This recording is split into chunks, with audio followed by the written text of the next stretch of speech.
Yeah, corner campers, baby. Yeah. I'ma sit in the corner. I got you. I stopped you on the streak. What's up, everybody? Oz here. This is just the gameplay on the map Comeback, everybody's favorite fast-paced map. And I'm using the Pytaek light machine gun. Everybody says the light machine guns suck in Call of Duty Advanced Warfare, but I actually like them. This is one of my more favorite ones. The only thing I don't really like about this gun is the iron sight. Iron sight is absolutely terrible. As you can see, it's really hard to look out of. It's got like this little halo glow to the reticle. Makes it really hard to see enemies sometimes, especially when you start getting into more fast-paced engagements, when dudes start boosting around close up to you. It gets really difficult. But this game actually made it work, and I thought that was pretty cool, so I wanted to share this with you guys. This gun, light machine gun, really high accuracy. I don't think you need grip. I'm using it in this gameplay, but to be honest, I don't really think you need it. I'd probably even go with the red dot on this one. So if you want my suggestion, I would say go with the red dot, go with stock, and go with suppressor. Some people don't like the suppressors. Me personally, I like them. They can be countered in this game, yes, and that's kind of a bummer because every Call of Duty I've always been all over the map, you know, cutting around corners, being real sneaky, and using suppressors to stay off on the minimap while I do so. But this game, it works somewhat, but a lot of people do, especially when you play against the better players, a lot of them do run that microphone thing that shows the suppressed gunfire, so you know that really sucks. If you guys want my tips as far as how to use these effectively, don't look at the gameplay. Instead, listen to my voice and what I'm going to tell you. The way I'm using it in this gameplay in certain situations is really good. Ooh, I almost died right there. The way I use it in certain situations is right.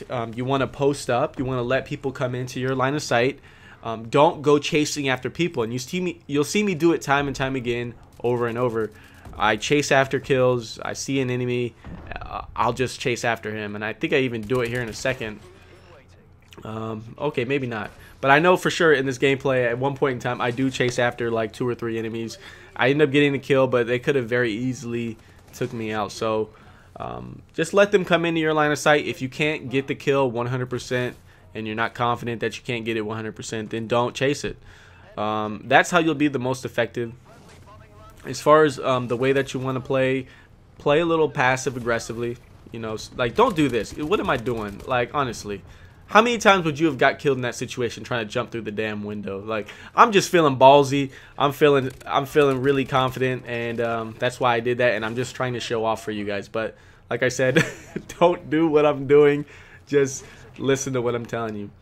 Out of the light machine guns, this one does have the highest accuracy. It's most comparable to the LSAT from Black Ops 2. And you guys know how I loved me some LSAT. That gun I used to spray. It was great in ground war. This is another great ground war gun. I haven't had a chance to play the next gens yet for Advanced Warfare, so I'm not exactly sure how this plays in ground war, but this would be the type of weapon I would use instead of the submachine guns. I'm not a big SMG guy. You know, even in this game here, I've been trying to use the submachine guns, and I don't know, it's just not my cup of tea, not my flavor. So I like the more distance weapons, and I'm trying to get back to basics. I'm trying to just sit there and do what I've always done and not try to reinvent the wheel. You know, if I'm great at distance gunfights and distance fighting, then that's the range that I need to play from. And I'm trying to go back to my roots, go back to things that have worked in the past, and I've actually been finding a lot more success.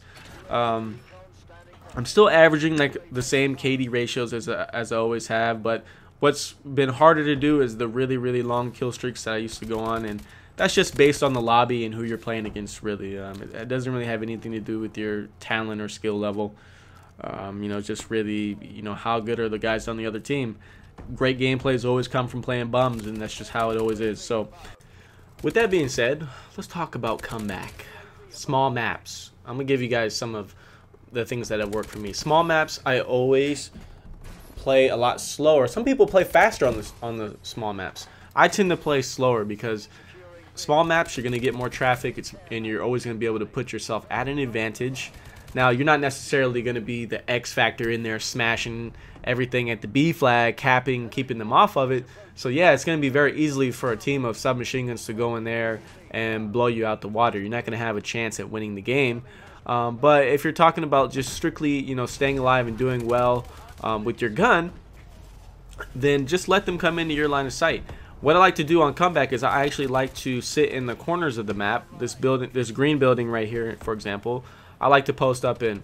There's a time and place to evade and get the hell out of the action. And speaking of corners,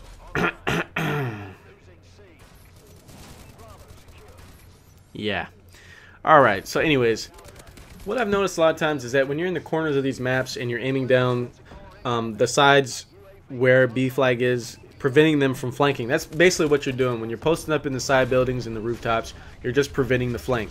The problem with that is the map is so small. When guys spawn in, it's very easy for you to get in trouble and run into 2 or 3 guys. In this game, you cannot combat 3 guys at one time. You probably can't even combat 2 guys at one time most of the time if they're spread apart because of the movement speed. The movement speed is entirely too fast. You're just not going to be able to do it. So what I personally, you know, try to make a conscious, can't even speak, come on Oz. What I try to do is I try to kill 1 guy, then I'll wait a little bit, I'll kill the second guy because sometimes they will come back for the revenge, and then as soon as I kill the second guy, I immediately reposition and I get a brand new angle, get a different angle on him. And I found that's been working really good. Is just trying to make an effort not to stay in the same spot, because what's going to happen is they're either going to call you out or the guy's just going to come back and eventually get you. The submachine guns are so strong and there's so many flank routes. There's different rooftops they can jump off of. They will, and I guarantee they will be able to get to you. This game's not built for defensive play, but you can incorporate a lot of the tactics that I've described in the past and also in this video, and I find that you'll be a lot more successful. So hope you guys enjoyed the video. DNA bomb comeback. Peace.